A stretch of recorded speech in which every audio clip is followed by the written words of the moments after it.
resist, resist, kwihunza. He resisted the temptation to eat the cake.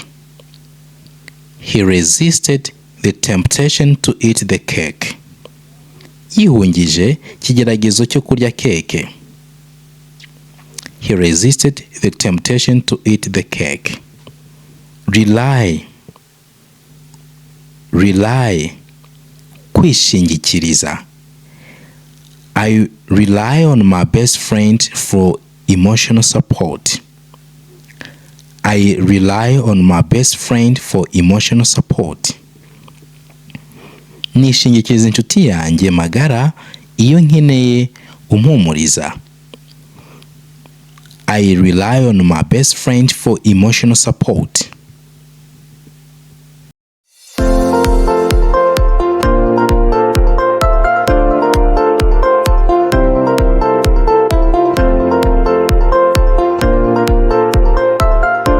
Kumenya inshinga ni kimwe mu bintu by'ingenzi cyane byagufasha mu kuvuga Icyongereza.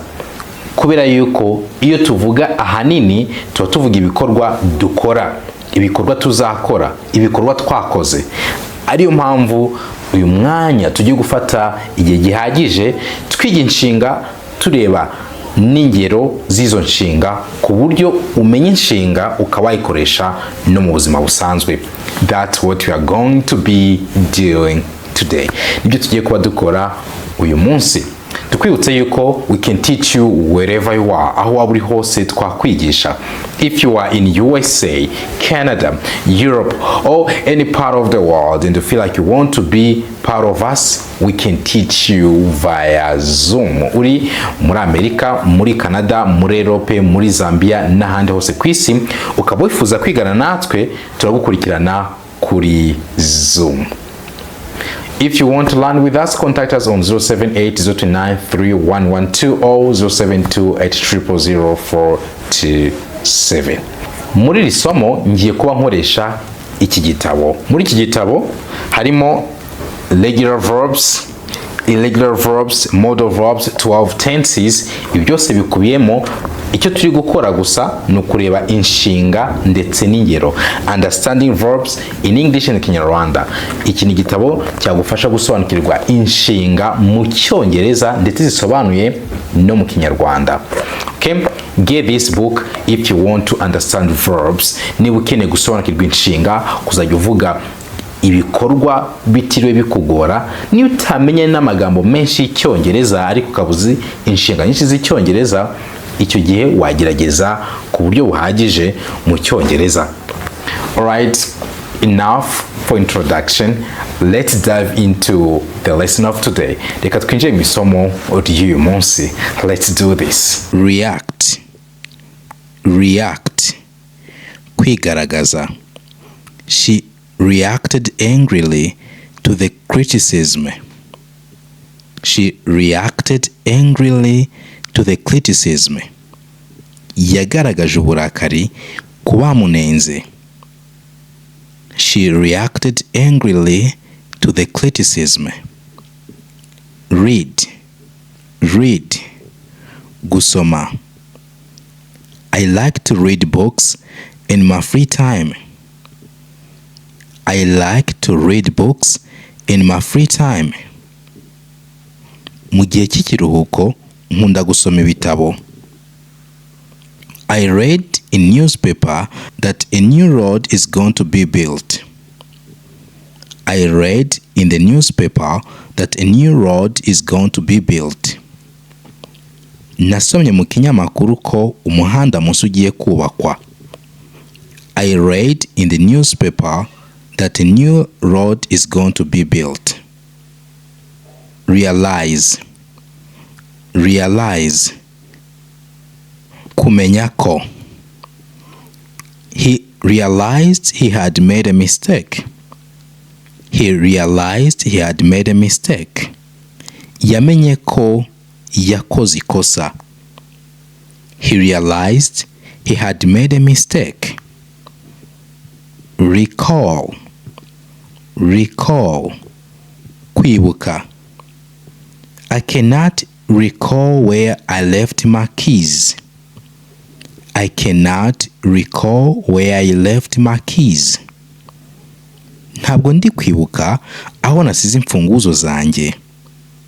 I cannot recall where I left my keys. Receive. Receive. Kwakira. I received a gift from a friend. I received a gift from a friend. Nakiriye impano iturutse ku nshuti yanjye. I received a gift from a friend. Recollect. Recollect. Kwibuka. I cannot recollect meeting him before. I cannot recollect meeting him before. Ntabwo nabasha kwibuka niba narahuye nawe. I cannot recollect meeting him before. Recommend. Recommend. Gutanga igitekerezo. I recommend this restaurant for dinner. I recommend this restaurant for dinner. Iyi resitora nakugira inama yo kuriramo iby'umugoroba. I recommend this restaurant for dinner. Reduce. Reduce. Kugabanya. We need to reduce our expenses this month. We need to reduce our expenses this month. Uku kwezi dukeneye kugabanya amafaranga asohoka. We need to reduce our expenses this month. Refer. Refer. Guhuza. Can you refer me to a good lawyer? Can you refer me to a good lawyer? Ese wampuza n'umwunganizi mu by'amategeko w'umuhanga? Can you refer me to a good lawyer? Reflect. Reflect. Kwisubiramo. She reflected on her past mistake. She reflected on her past mistake. She reflected on her past mistakes. She reflected on her past mistakes. Yitekerejeho atekereza amakosa yahashize. She reflected on her past mistakes. Refuse. Refuse. Kwanga. I refuse to work for such a low wage. I refuse to work for such low wage. Nanze gukorera umushahara muto nk'uwo. I refuse to work such a low wage. Regret. Regret. Kwicuza. She regretted not going to college. She regretted not going to college. Yicujije kuba ataragiye ku ishuri. She regretted not going to college. Relate. Relate. Guhuza. I can relate to your struggle with anxiety. I can relate to your struggle with anxiety. Ibyago urimo nabihuza n'agahinda. I can relate to your struggle with anxiety. Relax. Relax.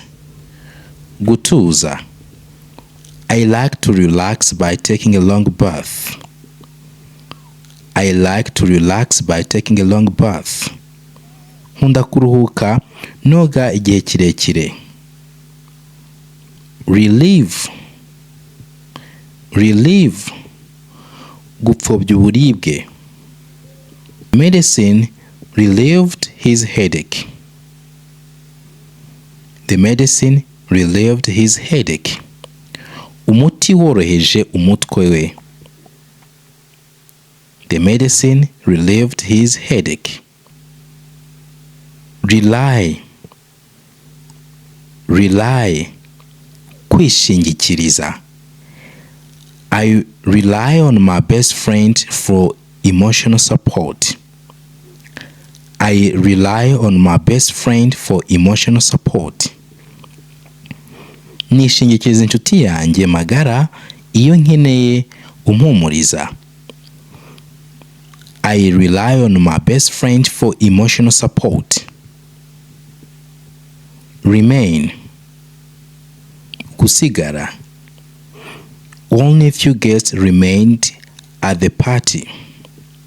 Only a few guests remained at the party. Mu birori hasigaye abashyitsi bake.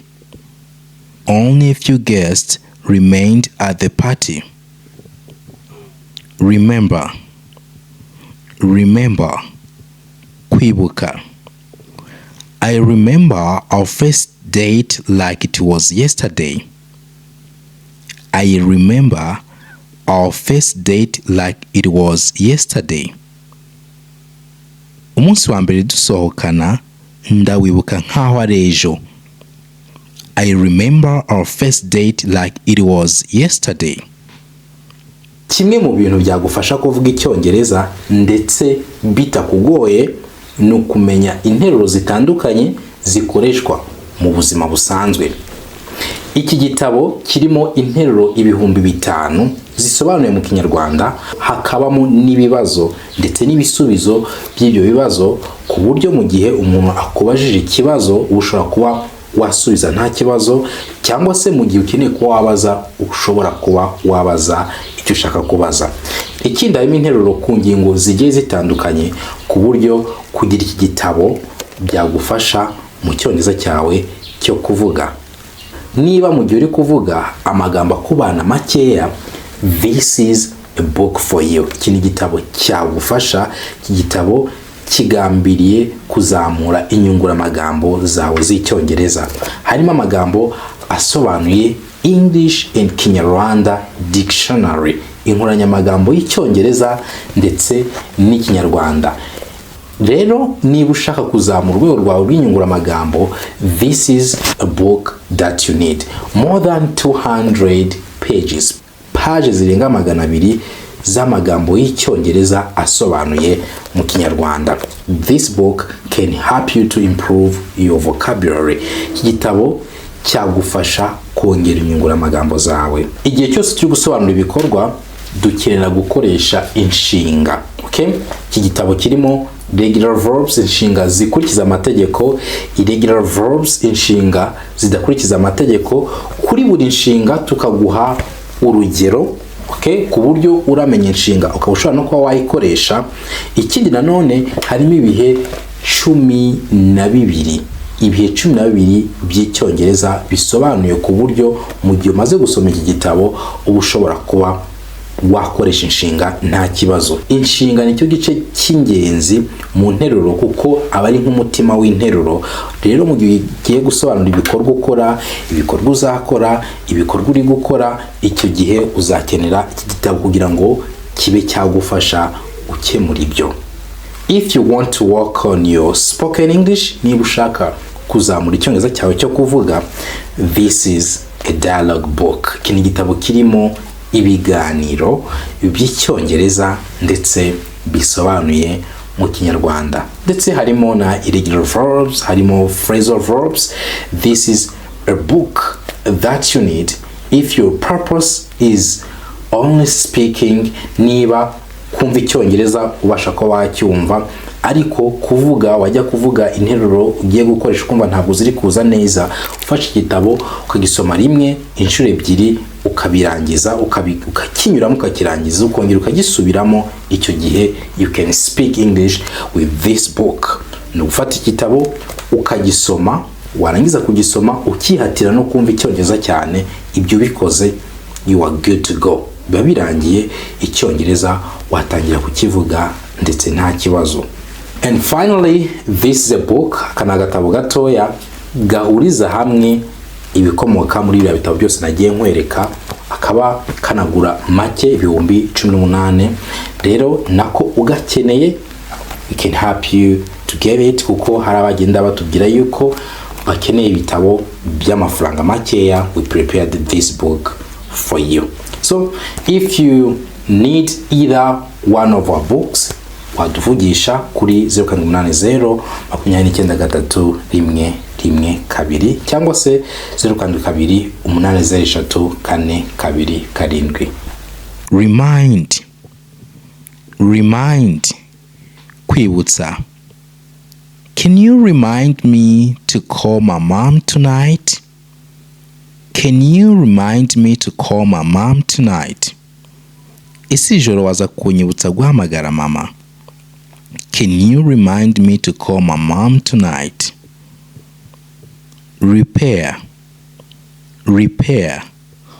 gusana. I need to repair my car's brakes.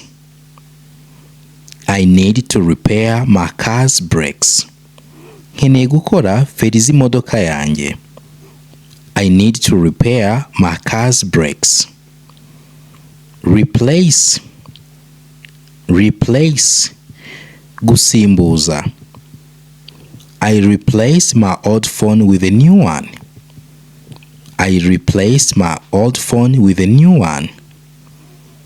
Telefone yanjye ishaje nayihinduje inshya. I replace my old phone with a new one. Represent,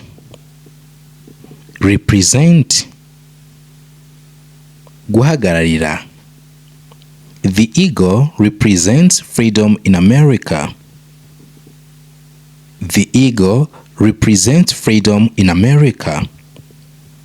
Muri Amerika, igisiga gihagarariye ubwigenge. The eagle represents freedom in America. Require, gusaba. This job requires a lot of hard work.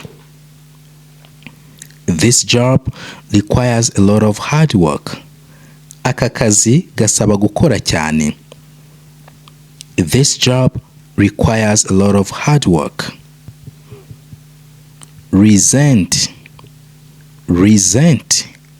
kwanga. She resented his constant criticism.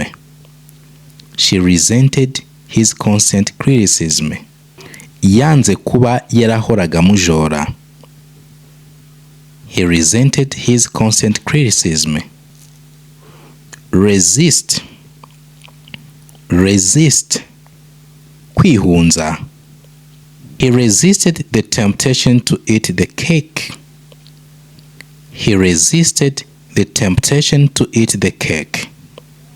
Yihungije kigeragezo cyo kurya keke.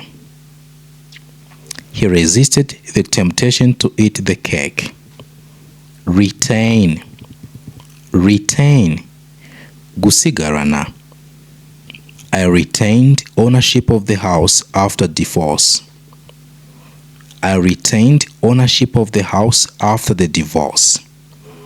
Nasigaranye inzu nyuma ya gatanya. I retained ownership of the house after the divorce.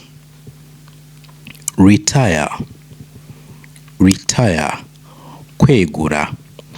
My daddy plans to retire next year.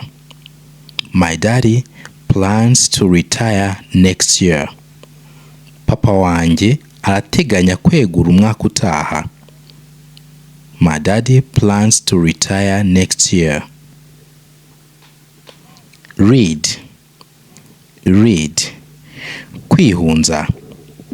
Let's get rid of it. Reka tukihunze cyangwa se reka tukikize. Let's get rid of it.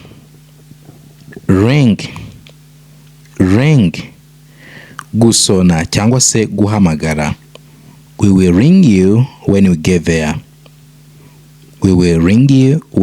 there. Turabahamagara nitugerayo.